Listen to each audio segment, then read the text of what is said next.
sentuhan, seribu kenangan indah. Biarlah semua berlalu, pergi dan takkan kembali. Kini aku relakan, biar ku tutup luka meski aku tersakiti. Cukup aku yang rasa. Assalamualaikum warahmatullahi wabarakatuh. Perkenalkan, nama saya Irhasdayatu Zahro. Saya dari Prodi Hukum Ekonomi Syariah Fakultas Agama Islam. Di sini saya akan menerangkan sedikit tentang hak dan kewajiban. Sebelum saya menerangkan hak dan kewajiban, marilah kita membaca surat Al-Fatihah. Semoga saya menerangkan ini lancar dan teman-teman menjadi paham.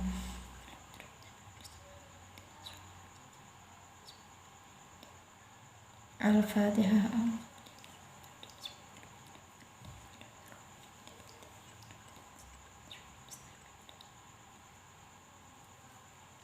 Alhamdulillahirrahmanirrahim.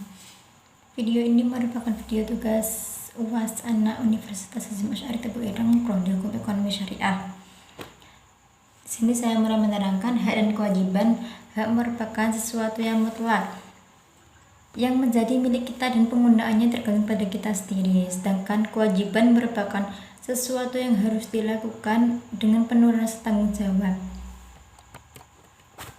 Contoh hak hukum. Setiap warga negara satu bebas untuk memilih agama dan kepercayaannya masing-masing. Semua warga Indonesia itu berhak memilih kepercayaannya masing-masing, tidak terkecuali. Kita tidak boleh memaksakan kehendak untuk harus ikut agama Islam, dia harus ikut agama Kristen, tidak boleh. Itu semua tergantung pada keyakinan kita masing-masing. Yang kedua, berhak mendapatkan perlindungan hukum. Di sini, perlindungan hukum, semua warga Indonesia itu berhak untuk mendapat perlindungan hukum, baik yang berkulit hitam, berkulit putih, bermata besar, bermata sipit, bersuku ini, suku itu, ras ini, ras itu, semua itu sama di mata negara Indonesia. Yang ketiga, berhak memperoleh pendidikan dan pengajaran. Semua warga Indonesia berhak untuk memperoleh pendidikan dan pengajaran yang sepantasnya. Yang keempat, berhak atas pekerjaan dan penghidupan yang layak. Yang kelima, memiliki kedudukan yang sama di mata hukum dan di dalam pemerintahan. Yang selanjutnya, contoh kewajiban dalam hukum. Sebagai warga negara Indonesia, kita yang baik, kita wajib membina dan melaksanakan hak dan kewajiban kita dengan tertib. Hak dan kewajiban warga negara diatur dalam Undang-Undang 1945 yang meliputi melaksanakan tata tertib kampus, administrasi, dan melaksanakan tridharma perguruan tinggi dengan sebaik-baiknya, dan sebagainya. Hak kewarganegaraan, ada beberapa hak di sini. Yang pertama, hak dan kewajiban di bidang politik. Yang kedua, hak dan kewajiban di bidang sosial budaya. Yang ketiga, hak dan kewajiban di bidang hankam. Yang keempat, hak dan kewajiban di bidang perpolitikan. Yang selanjutnya, hak dan kewajiban dalam bidang politik, ada pasal 27 di sini ayat 1 menyatakan tiap-tiap warga negara bersama kedudukannya di dalam hukum dan pemerintahan dan wajib menjunjung hukum dan pemerintahan itu dengan tidak ada kecualinya. Ada pasal 28 menyatakan kemerdekaan berserikat dan berkumpul, mengeluarkan pikiran dengan lisan dan tulisan dan sebagainya ditetapkan dengan undang-undang.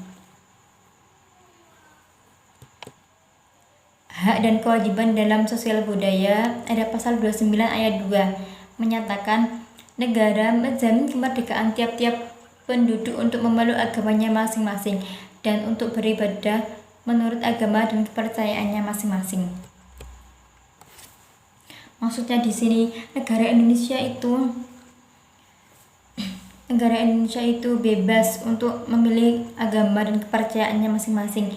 Tidak ada pemaksaan di negara Indonesia harus ikut agama Islam, harus ikut Kristen. Tidak ada pemaksaan, semua itu tergantung pada keyakinan kita masing-masing. Yang selanjutnya, hak dan kewajiban dalam bidang hankam. Ada pasal 30 di sini menyatakan tiap-tiap warga negara berhak dan wajib ikut serta dalam pelaksanaan pembelaan negara. Maksudnya di sini semua warga negara Indonesia itu berhak untuk membela negara Indonesia. Baik yang berkulit hitam, putih, yang bertinggi badan, yang rendah badannya, tinggi badannya rendah, itu semua sama. Kalau sudah menjadi warga negara Indonesia itu berhak untuk membela negara Indonesia. Yang selanjutnya hak dan kewajiban dalam bidang ekonomi. Ada pasal 33 ayat 1 di sini menyatakan perekonomian disusun sebagai usaha bersama berdasarkan atas asas dan kekeluargaan.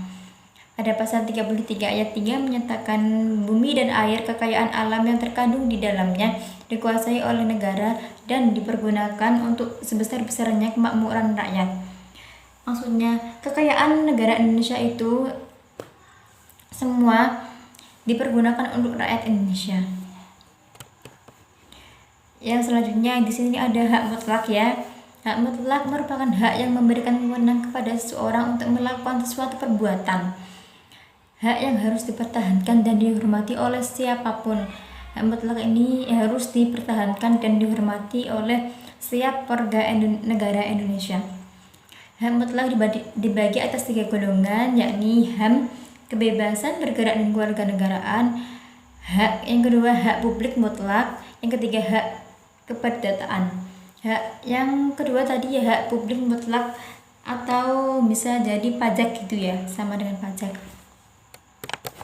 Nah, selanjutnya hak nisbi atau relatif. Hak nisbi merupakan hak yang memberikan wewenang pada individu atau kelompok atas hak dan kewajiban. Contoh penyerahan barang atas transaksi jual beli dan lain-lain. Itu jual beli itu termasuk hak nisbi. Sekian presentasi dari saya, kurang lebihnya mohon maaf yang sebesar-besarnya. Wabillahi taufiq wal hidayah wa ridha wal inayah. Wassalamualaikum warahmatullahi wabarakatuh.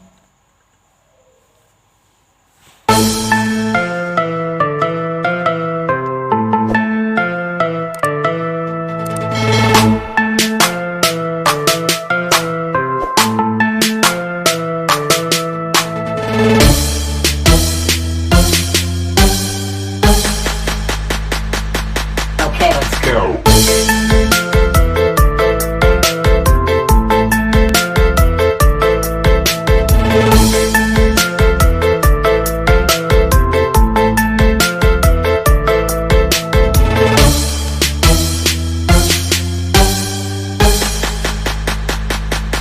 Okay, let's go.